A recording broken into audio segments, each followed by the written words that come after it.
Jadi ada sunnatullah dalam hidup ini bahwa menyusuli kehancuran itu pertumbuhan. Kalau kalian sangat kecewa dengan apapun sebelumnya dalam hidupmu, maka jangan ambruk, jangan jatuh, keluarlah tegak bahwa inilah aku yang baru sekarang.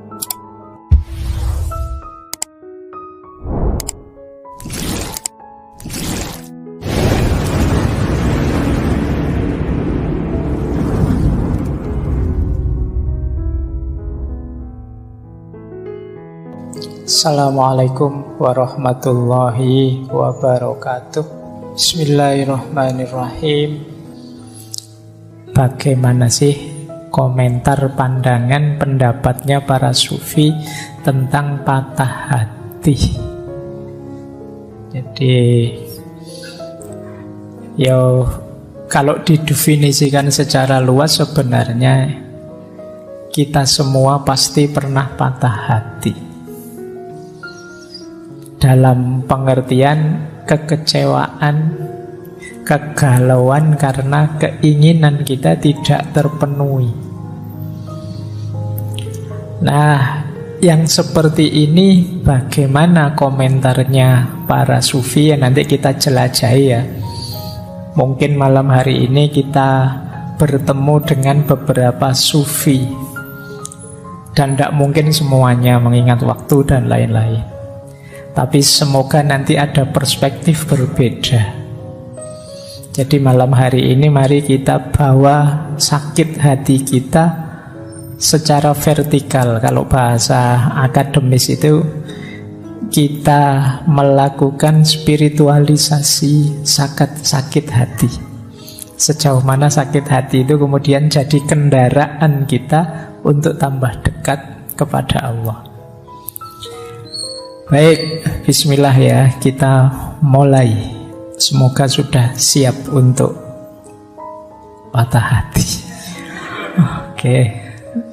Nanti ada perspektif yang unik itu. Memang kita disuruh patah hati oleh beberapa beliau ini nanti.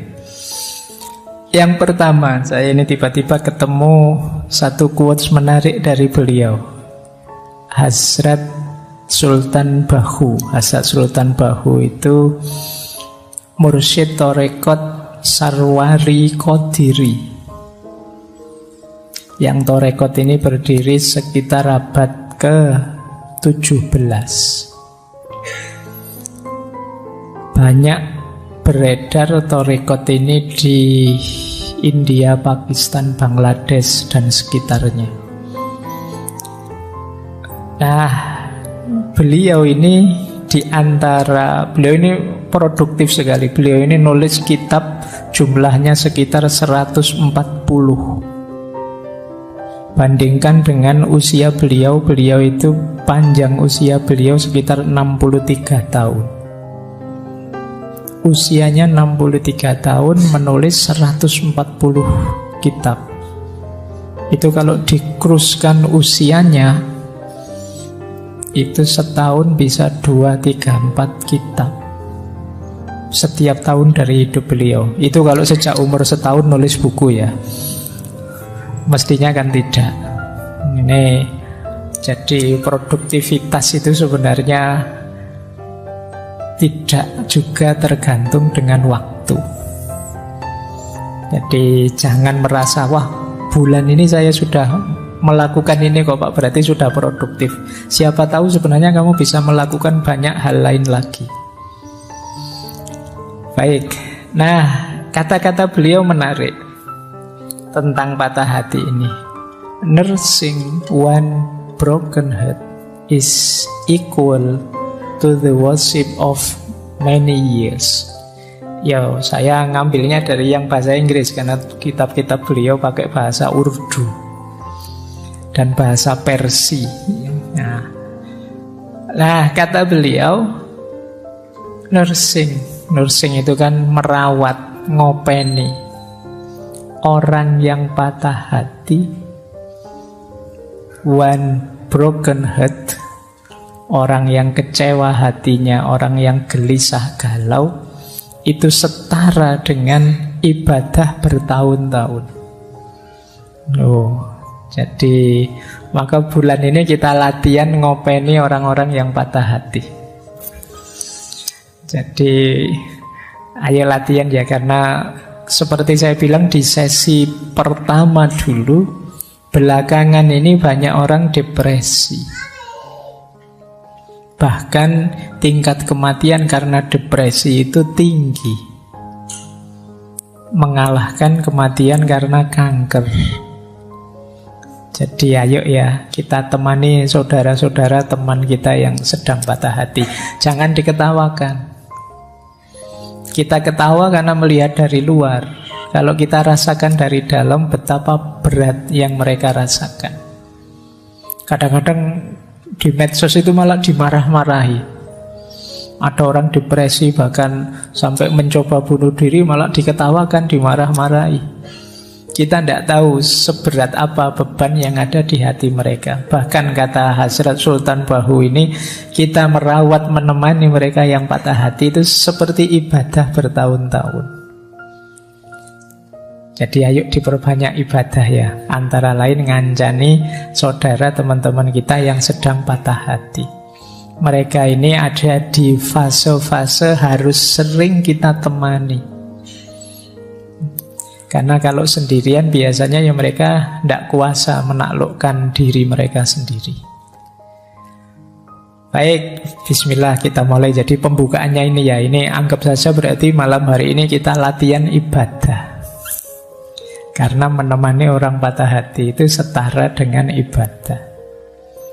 Ada banyak hadis yang mengindikasikan justru Allah itu bersama-sama orang yang lemah, orang yang terpinggirkan, orang yang kesusahan, orang yang sakit dan lain sebagainya. Ya tentu saja termasuk orang-orang yang patah hati ini.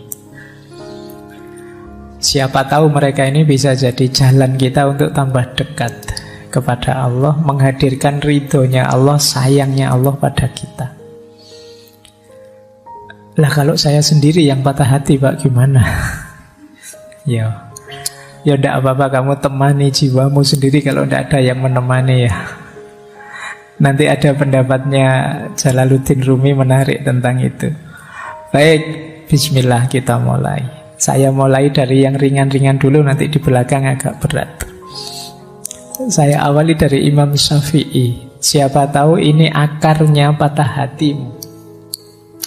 Kata Imam Syafi'i, ketika hatimu terlalu berharap kepada seseorang, maka Allah timpakan ke atas kamu pedihnya sebuah pengharapan.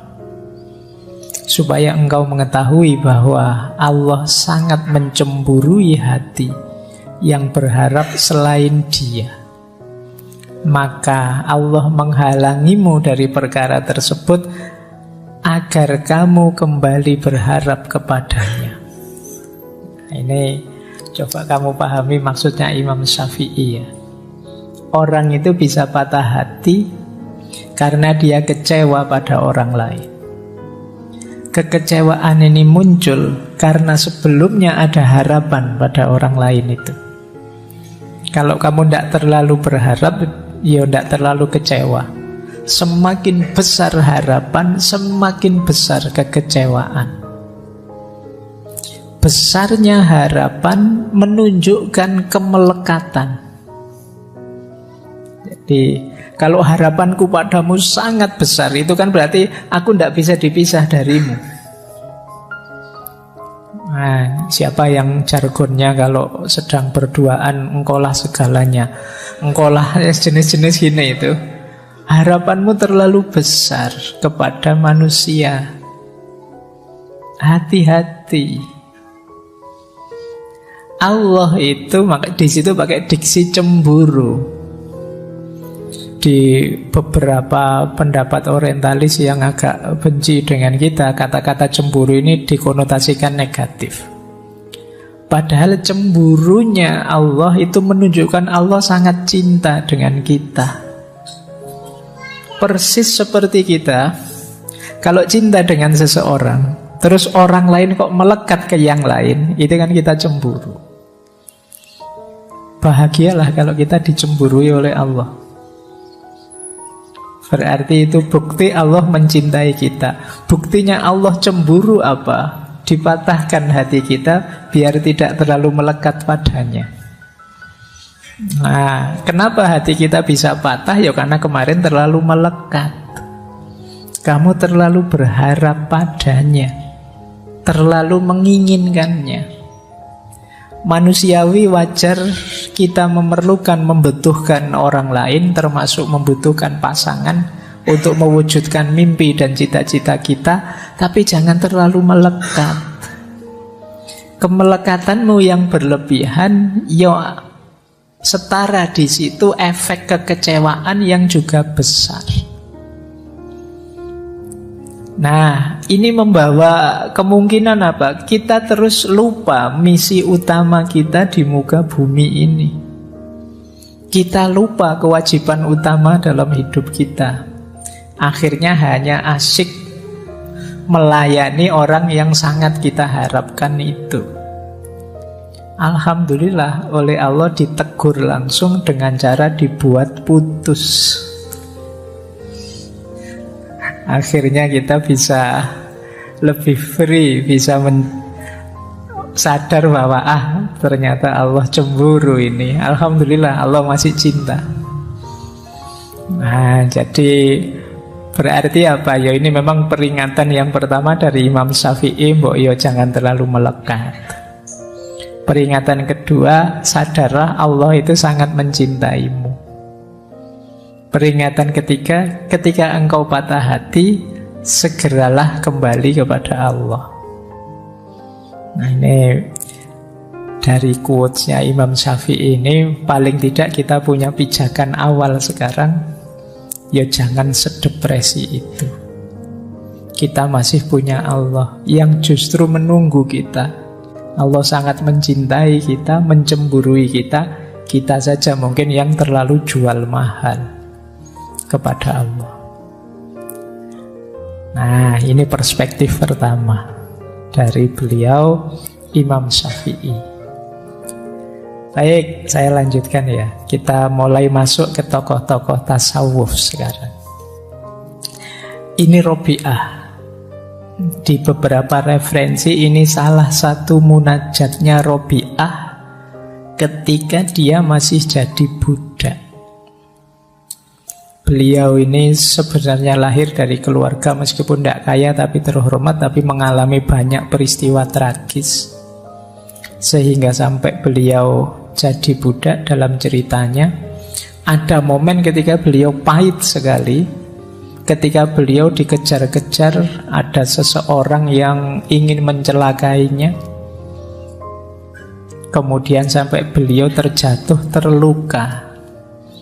Nah, ini salah satu kalimat yang beliau ucapkan saat terluka itu, yang di beberapa referensi bunyinya seperti ini. Ya Allah, aku adalah musafir tanpa ayah dan ibu, seorang yatim piatu dan seorang budak. Aku telah terjatuh dan terluka. Meskipun demikian, aku tidak bersedih hati oleh kejadian ini. Hanya aku ingin sekali ridhomu. Ini Robi'ah. Ada cerita yang lain. Satu ketika Robi'ah ini jatuh berdarah. Saat dia melihat tangannya berdarah, dia tersenyum, terus bilang, Alhamdulillah. Nah, muridnya dan juga temannya heran, jatuh alhamdulillah, itu kan harusnya innalillahi. Tapi tidak, kata Robi'ah, alhamdulillah, ini dari kekasihku. Apapun yang diberikan oleh kekasihku, bagiku itu indah. Ya dia kan cintanya hanya pada Allah saja. Nah, kalimat munajatnya Robi'ah ini mengajarkan pada kita, apapun yang aku alami, sengsara seperti apapun, aku tidak masalah. Aku tidak sedih kok ya Allah, aku tidak galau. Asal engkau ridho padaku, itu sudah segalanya bagiku, kata Robi'ah. Jadi ungkapan seperti ini itu pasti muncul dari rasa cinta yang sangat dalam. Orang yang sudah cinta itu diberi apapun oleh yang dia cintai, termasuk hal-hal yang pahit sekalipun, dia tetap senang, asal jangan dipisah dengan yang dia cintai. Maka cintanya Robiah pada Allah ya buahnya seperti ini. Dia rela sakit, dia rela berdarah-darah, gak masalah. Ya Allah, aku hanya ingin ridhomu saja. Ini dulu mirip ceritanya Rasulullah. Kan ada kisahnya Rasulullah itu waktu beliau berdakwah di Taif. Kemudian di situ beliau dilempari batu, ditaburi pasir, berdarah-darah, dikejar anak kecil-kecil. Sampai beliau istirahat di salah satu kebunnya orang Taif. Yang di situ beliau bermunajat pada Allah, panjang sekali munajatnya, yang salah satu kalimat masyhur sekali di munajat itu, ya Allah, in lam takun wadiban alayya fala ubali. Jadi meskipun aku berdarah-darah seperti ini, meskipun begitu beratnya ujian ini, asal engkau tidak murka padaku ya Allah, aku tidak peduli. Nah, batin yang bisa seperti ini itu syaratnya memang batin yang sudah mencintai Allah. Kalau kamu masih negosiasi dengan Allah, masih banyak pamrihnya, masih belum ikhlas, ya mungkin bisa mengucapkan seperti itu, tapi formalitas. Ngomongnya sambil meningis-meningis, nangis, itu tidak bisa senyum kayak Robiah. Kamu sakit berdarah-darah, sakit ini kok ya. Meskipun kamu bilang tidak apa-apa ya Allah, yang penting kamu ridho, tapi ya beda kalau tidak ada cinta di dalamnya, itu acting, formalitas. Kalau Robiah ya keluarnya otomatis dari batin yang mencintai Allah. Loh, di versi perspektif yang ini berarti ada jalan agar patah hatimu tidak berat. Apa? Masih ada Allah. Tidak masalah kok kamu putus, tidak masalah kok kamu kecewa. Dalam keinginanmu yang manapun, asal Allah ridho. Nah, ini cara berpikirnya para sufi. Tidak masalah kamu nyalon gagal, tidak masalah kamu ditinggal pasanganmu, tidak masalah kamu dimaki-maki orang di medsos, tidak masalah banyak sekali kepahitan hidupmu. Yang masalah satu-satunya adalah ridhonya Allah. Ini Allah ridho padaku apa tidak dia? Nilaiku jatuh tidak apa-apa, ujianku kepepet-pepet terancam DO tidak masalah, asal Allah ridho saja tidak apa-apa. Nah, itu alasanmu ya nanti kalau ditanya orang tuamu, kok tidak lulus-lulus le? Wah, saya tenang aja Pak, saya tidak lulus juga tidak apa-apa, nilai jelek juga tidak apa-apa Pak, yang penting Allah ridho. Nanti dijawab sama orang tahu, mana bisa Allah ridho, kamu males. Baik, kita lanjutkan. Jadi ini cara pandangnya Robiah. Ada yang menarik dari perspektifnya Robiah tentang penderitaan, seperti patah hati ini. Ini bentuknya cerita. Coba nanti kita cek ya, kita ada di mana. Jadi satu ketika jalan bareng beberapa sufi besar, Robiah, kemudian Hasan al-Basri, Malik bin Dinar, dan Syakik al-Balkhi. Nah, terus ngobrol-ngobrol tentang ujian dan penderitaan. Diawali Imam Hasan al-Basri, kata beliau, orang itu tidak dipercaya kata-katanya. Jika dia tidak tabah kalau ada ujian dari Tuhannya. Sebaik apapun yang diomongkan orang, kata Hasan al-Basri, kalau dapat ujian kok tidak kuat, tidak tabah, terus melenceng, beda dengan yang diomongkan, ya tidak usah dipercaya omongannya. Ya kalau hidupnya senang terus sih tidak masalah, tapi begitu ada ujian, coba kayak gimana perilakunya. Orang itu kan kelihatan aslinya kalau pas lagi susah. Kalau pas lagi seneng sih kamu enak, tapi pas lagi susah ayo coba, aslimu akan kelihatan. Maka kata Hasan Al-Basri, orang itu tidak bisa dipercaya kata-katanya kalau dia tidak tabah menerima ujian dari Tuhan. Tapi pandangan ini dikritik oleh Robi'ah. Kata-katamu itu berbau egoisme, masih aku. Nah, terus Syakik mencoba menjawab, mungkin ini yang diinginkan Robi'ah. Kata Syakik Al-Balkhi, seseorang tidak dapat dipercaya kata-katanya jika dia tidak bersyukur atas ujian dari Tuhannya. Ini lebih tinggi levelnya. Diuji sulit tapi malah bersyukur. Ini sebenarnya orang pintar. Karena dia tahu di balik segala ujian dari Allah itu pasti ada hikmah, ada makna untuk peningkatan kualitas dirinya. Maka ketika diberi kesulitan dia bersyukur. Ini lebih tinggi. Kalau di Imam Hasan Al-Basri tadi agak defensif, bertahan. Kalau di Syekh Syakik Al-Balkhi ini enggak, dapat ujian malah bersyukur. Alhamdulillah ya Allah, Engkau beri aku ujian. Tapi kata Robi'ah, masih belum. Kita butuh yang lebih baik dari itu. Ini sudah luar biasa, ternyata masih kurang tinggi. Nah, Syekh Malik bin Dinar masuk. Kata dia, seseorang itu tidak dapat dipercaya kata-katanya jika dia tidak gembira atas ujian dari Tuhannya. Ini lebih tinggi. Kalau ini ketika dapat ujian malah gembira, malah alhamdulillah. Seperti Robi'ah tadi, seneng aku diuji oleh Allah, seneng aku hatiku dipatahkan oleh Allah ini.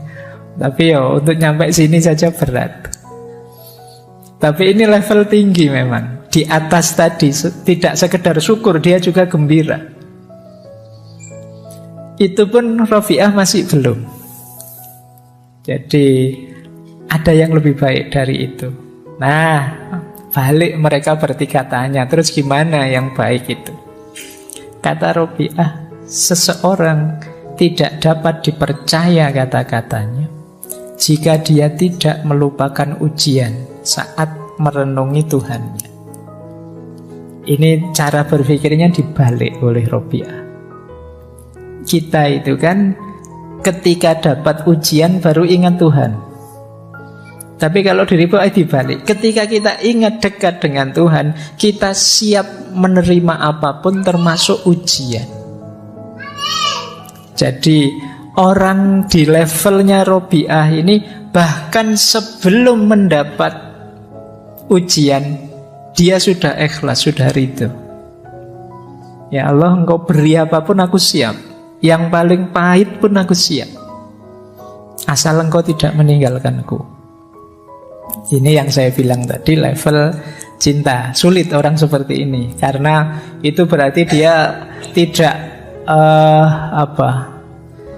tidak minta yang sifatnya menyenangkan, menggembirakan. Yang dia minta hanya biar bisa dekat pada Allah. Kalau kita kan masih banyak permohonan macam-macam kepada Allah.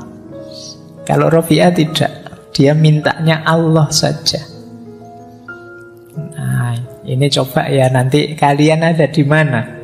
Kalau ada ujian kalian tabah, atau kalian bersyukur, atau kalian gembira, atau tidak kamu pikir sama sekali, siap menerima apapun asal dekat terus dengan Allah.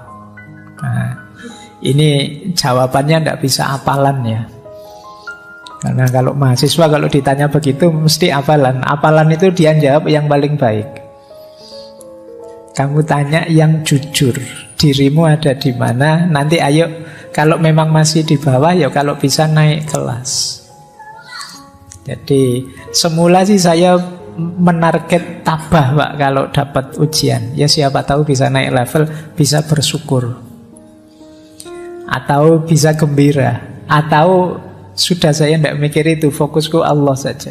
Diberi apapun yang pahit, yang manis, ayo. Jadi ketika ingat Allah, siap menghadapi ujian apapun. Nah, baik. ini pelajaran dari Robi'ah. Tadi ada pelajaran dari Imam Syafi'i. Kita sekarang dapat pelajaran dari Robi'ah.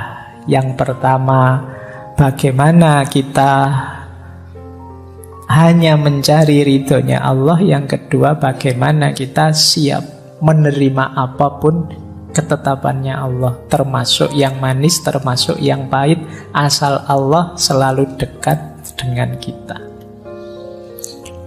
Ini bisa kalian jadikan rumus ya. Ada kesedihanmu apapun, semoga kamu tidak kemana-mana selain menuju pada Allah saja. Baik, ambil nafas sebentar, karena ini tambah lama tambah dalam, tambah berat. Jadi nanti mungkin kapan-kapan kalau setelah ngaji kamu review lagi untuk meningkatkan kualitas dirimu. Baik, sekarang saya masuk dari beliau, sufi dari India yang dakwahnya sampai Amerika, di sana mendirikan Torekot Inayati dari beliau Hasrat Inayat Khan. Beliau ini menarik. Kalau Maulana Jalaluddin Rumi itu menggabungkan tari dengan kesufian. Kalau beliau ini menggabungkan musik dengan kesufian. Jadi beliau ini pemusik tapi juga sufi. Menulis banyak sekali tentang musik. Dulu pernah kita bahas. Saya lupa itu di tahun berapa, mungkin 2021 atau berapa, zaman pandemi. Saya masih ingat karena di era pandemi kan saya ngomong sendiri di kamar itu. Jadi, ya, antara lain ditemani oleh beliau Hasrat Inayat Khan ini. Baik, ada beberapa pandangan dari Hasrat Inayat Khan. Yang pertama, beliau mengingatkan kita, mirip seperti Imam Syafi'i tadi, cinta adalah berkah, tetapi berubah menjadi kutukan dalam keterikatan. Jadi lagi-lagi penyakitnya adalah keterikatan. Loh Pak, gimana Pak? Saya mencintai tapi tidak terikat, itu bagaimana? Jadi kalian membutuhkan orang lain, ya. Kalian memerlukan orang lain untuk mendukung aneka kepentinganmu manusiawi. Tapi jangan terikat. Terikat itu berarti menjadikan dia segalanya. Kalau tidak dia, ya tidak.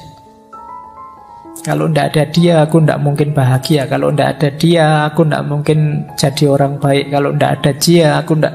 Ini namanya terikat. Jadi tidak terikat itu alhamdulillah kamu mau bersama-sama denganku untuk bertauhid, menomorsatukan Allah. Tapi kamu tidak segalanya. Seandainya tiba-tiba ada peristiwa terus kita berpisah, yang penting aku tidak bisa dengan Allah saja. Nah, ini namanya keterikatan. Jadi keterikatan itu ketika yang selain Allah terlalu melekat di kita sehingga menghalangi kedekatan kita kepada Allah. Jadi itu namanya kemelekatan. Makanya dalam Al-Quran itu ada beberapa ayat yang agak unik. Misalnya ayat yang menyebut amwalukum wa auladukum fitnah, bahwa hartamu juga anak-anakmu itu oleh Al-Quran bisa jadi fitnah. Itu kan kita heran, loh kok anak-anak bisa jadi fitnah? Karena kita kadang terlalu melekat sehingga menghalangi kita dari Allah. Jadi ini yang disebut kemelekatan. Makanya cinta itu barokah. Tapi kalau berubah jadi kemelekatan, ya dia jadi kutukan. Kenapa jadi kutukan? Menghalangi kita dari Allah. Maka cintamu pada yang selain Allah jadikan sebagai jalan untuk kamu lebih dekat kepada Allah. Kalian berdua yang saling mencintai, melekatlah sama-sama pada Allah. Jangan kalian yang saling melekat tapi jauh dari Allah. Istilah melekat itu tidak enak ya, Pak. Suruh melekat sama-sama malah ngeri. Ya wis pokoknya hindari kemelekatan lah itu. Jadi keterikatan biar tidak kemelekatan ya. Jadi itu rumus. Ini mirip seperti yang disampaikan oleh Imam Syafi'i tadi. Yang kedua, kata Hasrat Inayat Khan, seseorang tidak perlu jatuh dalam cinta, tapi dia harusnya bangkit melalui cinta. Nah, mulai sekarang boleh kalian merevisi istilah jatuh cinta. Ya, kalau bahasa Inggris itu fall in love. Ini juga sudah diinisiasikan oleh Erich Fromm. Jangan fall in love, tapi standing in love. Jangan jatuh dalam cinta, tapi tegaklah dalam cinta. Standing in love.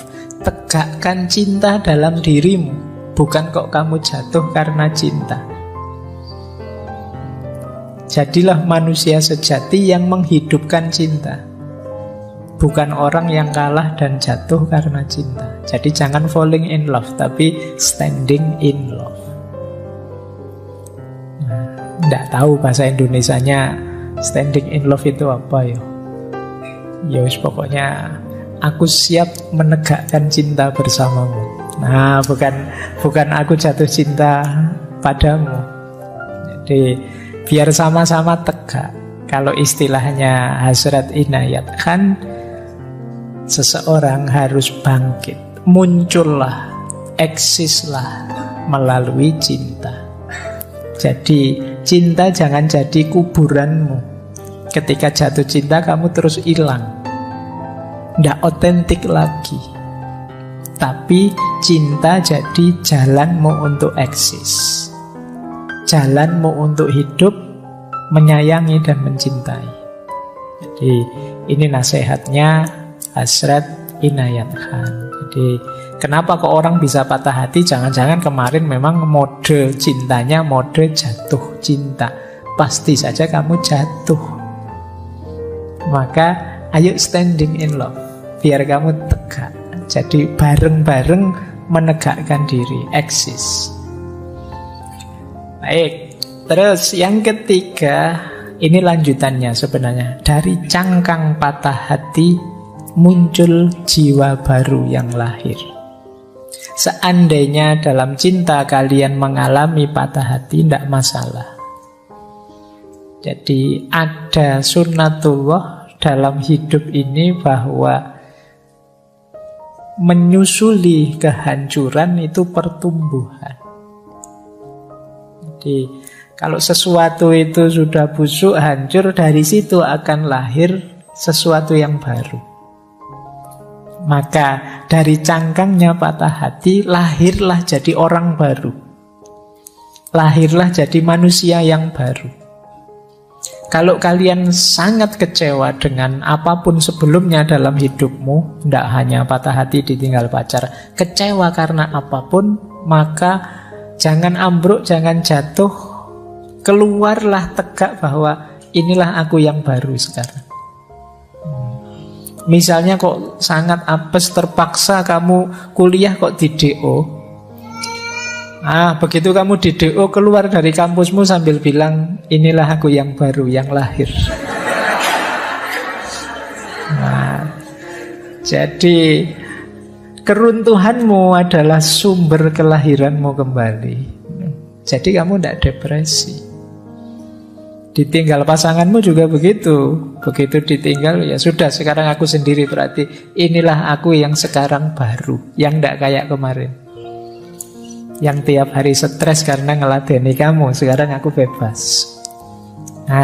Jadi dari cangkang patah hati muncul jiwa baru yang lahir. Hidup itu kan selalu ada sulitnya, selalu ada jatuh bangunnya. Ketika kamu jatuh, jadikan itu titik tolak kelahiran yang baru. Ya kalau kamu sukses, jadikan titik tolak untuk semakin tinggi, semakin mengembangkan diri. Jadi sebenarnya tidak ada alasan untuk kamu jatuh terus-terusan, sedih terus-terusan, depresi terus-terusan. Lahirlah jadi orang yang baru. Banyak orang yang depresi karena jenuh. Beberapa bahkan sampai mengakhiri hidupnya sendiri dengan alasan yang tidak jelas. Karena dia jenuh, merasa hidup kok kayak gini lah, padahal itu enak. Ada artis yang kaya, yang ganteng, yang cantik, tapi mengakhiri hidupnya. Alasannya depresi, jenuh dengan hidupnya. Nah, mungkin kalian perlu latihan ini. Jadi kalau kamu jenuh dengan hidupmu yang versi sekarang, bikinlah versi baru hidupmu. Kamu ingin seperti apa? Dan itu sangat mungkin. Karena yang menguasai hidupmu kan dirimu. Manusia itu paket potensi, bukan paket jadi. Kamu ingin jadi apa saja bisa. Kamu ingin jadi orang seperti apapun, tinggal kamu latih, kamu bentuk dirimu. Kalau kamu jenuh dengan versi dirimu yang sekarang, bikin versi baru. Yang kamu inginkan yang bagaimana? Yo, tentu saja semoga versi barumu yang positif. Jangan kok, Pak saya jenuh jadi orang baik Pak. Misalnya, yo jongono. Jadi versi yang baru yang positif. Pak saya jenuh jadi orang yang kemarin kok terlalu pendiam ya, jadi kurang ya sudah, ayo latihan nggak pendiam lagi, mungkin agak ceria sedikit, agak terbuka sedikit. Pak saya ini jenuh Pak, melihat diri saya itu loh kok cerewet saya itu. Ayo coba yuk latihan ngerem sedikit biar tidak cerewet, bisa kok.